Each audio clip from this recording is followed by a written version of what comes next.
Hi guys and welcome back. So today I'm going to be showing you how to make this 4th of July cake. Let's begin. To get started on the recipe, you'll want to grab yourself a mixing bowl, and into that add in your granulated sugar and your butter, then beat together until they are lighter and fluffier in colour and consistency. So I find around 5 to 7 minutes works really well.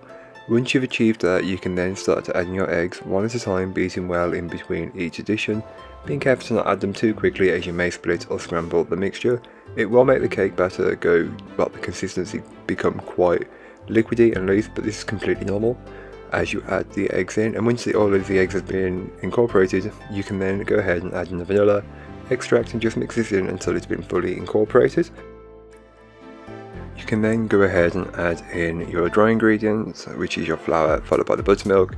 So you want to start with dry and end with dry, so it should be dry, wet, dry.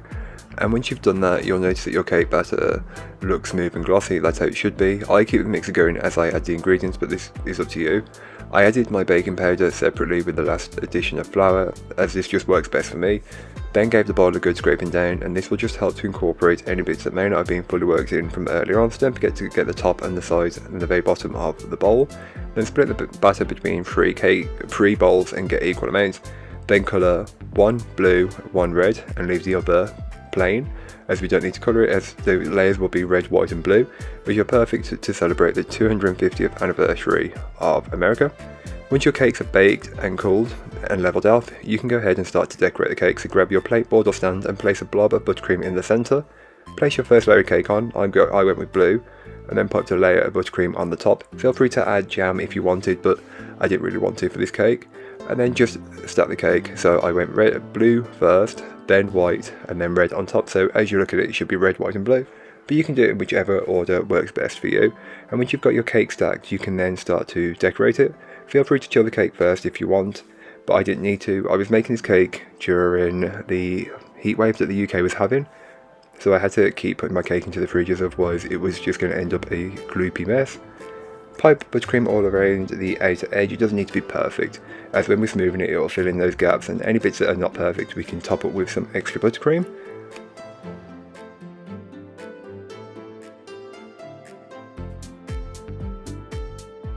You can then take the time you need to smooth out the buttercream as best as you possibly can. I'm just using a small scraper here, but feel free to use a large one if you would prefer. I feel like I have more control with a small one for a cake this size, but if you have a slightly taller cake you may want to use a bigger scraper. And then you can just fix any imperfections with the cake by just adding a bit more of the buttercream. I'm using Swiss meringue, and I will leave that recipe in the blog post, which will be linked down below, so don't forget to check it out if you're interested. Then get rid of the ugly jagged edge and just scrape into the centre and smooth the top off as best as you possibly can.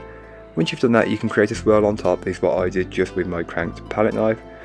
And then just before you put the cake in the fridge to chill, I had these sprinkles that were red, white and blue, and just created a border around the bottom of the cake. Again, you can make this perfect if you wanted to, but I didn't really feel the need to. The rustic look worked well. Then I made a white chocolate ganache and coloured it blue and put it on the edge of my cake. As you can tell, it was running down very quickly. I was making this cake in probably 30-32 degree heat, which wasn't great, but I continued anyway. And in the end it actually turned out fine. So I put the cake straight into the fridge and chilled it and hoped and prayed for the best. As you can tell, it didn't look the best, but it was fine. Once it was all firm, I piped rosettes on top of the cake. Go for as many or as few as you would like, the choice is really up to yourself. Then on top of the rosettes I sprinkled more of the sprinkles that I used on the border around the bottom of the cake. But again, this is completely up to you and you can decorate it however you would like. To add a little something extra, I used some edible blue glitter. Don't even know why I have this, don't really use it, but thought it was perfect for this cake. Then once the cake is chilled, you can then go ahead and slice it up. I'm cutting mine this way just because this was a cake that wasn't being given to people. Well, it wasn't being sold, so it was being given to my friends and family, and I could just cut it up and show you how I'd like it. As you can tell, red, white and blue, perfect for sharing and perfect for celebrating the 4th of July for those that do.